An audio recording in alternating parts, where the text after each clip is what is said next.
Collection king గా 90వ దశకంలో చిరంజీవి, బాలకృష్ణ లాంటి అగ్ర హీరోలకు పోటీ ఇచ్చే స్థాయిలో బ్లాక్ బస్టర్స్ సాధించిన మోహన్ బాబు ఆ తర్వాత అదే జోరు కొనసాగించలేకపోయారు. వరుస ఫ్లాప్స్ తో పాటు వారసులు విష్ణు, మనోజ్లను సెటిల్ చేసే ఉద్దేశంతో పూర్తిగా నిర్మాణానికి అంకితమైపోవడంతో చాలా సంవత్సరాలు స్క్రీన్ కి దూరంగా ఉన్నారు.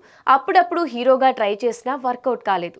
గాయత్రి లాంటివి దారుణమైన ఫలితాలు అందుకున్నాయి. ఇటీవలే లక్ష్మితో కలిసి నటించిన దక్షానైతే ఎవరూ పట్టించుకోలేదు. కెరియర్ ప్రారంభంలోనే మోహన్ బాబు ఎక్కువ విలన్ గా వేషాలు వేశారు. సర్దార్, పాపరాయుడు, ఎన్టీఆర్ ఎదురుగా బ్రిటిషర్ వేషంలో చెప్పిన డైలాగులు ఎప్పటికీ గుర్తుండిపోతాయి. భలే దొంగ, శ్రీనివాస కళ్యాణం, కొండవీటి దొంగ ఇలా ఎక్కువ శాతం ప్రతినాయకుడిగా నటించిన మోహన్ బాబు 1990 అల్లుడు గారితో సోలో హీరోగా వెనకదిరిగి చూడాల్సిన అవసరం లేని హిట్ కొట్టింది. అసెంబ్లీ రౌడీ, రౌడీ గారి పెళ్ళం, బ్రహ్మ, పెద్దరాయుడు ఇలా సూపర్ డూపర్ హిట్స్ తో నాన్ స్టాప్ గా దూసుకుపోయారు. పుణ్యభూమి, నాదేశం, రాయుడు, పొలిటికల్ రౌడీ లాంటి ఫ్లాప్లు మార్కెట్ ని ప్రభావితం చేశాయి.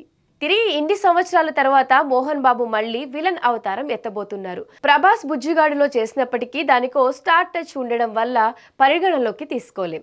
కానీ నానిది పారడైజ్ కోసం Mohan Babu most weighted villain గా మారబోతున్నారు. ఇవాళ వదిలిన ఫస్ట్ లుక్ పోస్టర్ లో చొక్కా లేకుండా చేతిలో రక్తంతో తడిసిన గన్ను పట్టుకుని ఇనుప కుర్చీలో ఇచ్చిన స్టిల్ అభిమానులకు ఒకప్పటి కలెక్షన్ కింగ్ ని గుర్తు చేస్తున్నాయి. దర్శకుడు శ్రీకాంత్ ఓదెలా డిజైన్ చేసిన విధానం చూస్తుంటే హీరో నానికి దీటుగా చాలా పవర్ఫుల్ గా తీస్తున్నట్టు కనిపిస్తోంది. ఇప్పుడు ఫస్ట్ లుక్ వల్ల ఇప్పటికే ఉన్న అంచనాలు పారడైస్ మీద మరింతగా పెరిగాయి. తిరుగుబాటుని ఆయుధంగా మార్చుకున్న ఒక వేశ్య కొడుకు ఎలాంటి అరాచకం చేస్తాడనే పాయింట్ మీద సికింద్రాబాద్ బ్యాక్ డ్రాప్ లో పారడైస్ ఉంటుందని యూనిట్ టాక్.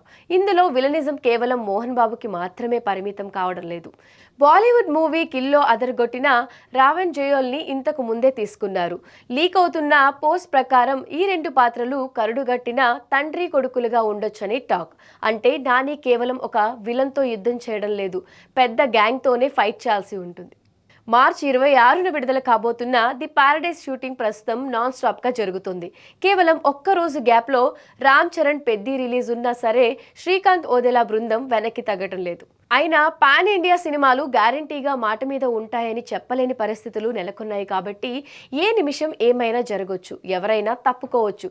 పారడైస్ లో దసరా సరిపోదా శనివారంకు 10ంతలు హింస, ఎలివేషన్స్ ఉంటాయని వినిపిస్తున్న మాటలు నిజమైతే ఫ్యాన్స్ కు పండగే. ముఖ్యంగా అనిరుద్ రవిచంద్రన్ ఈసారి ఎలాంటి మ్యూజిక్ తో ఉక్కిరిబిక్కిరి చేస్తారో చూడాలి.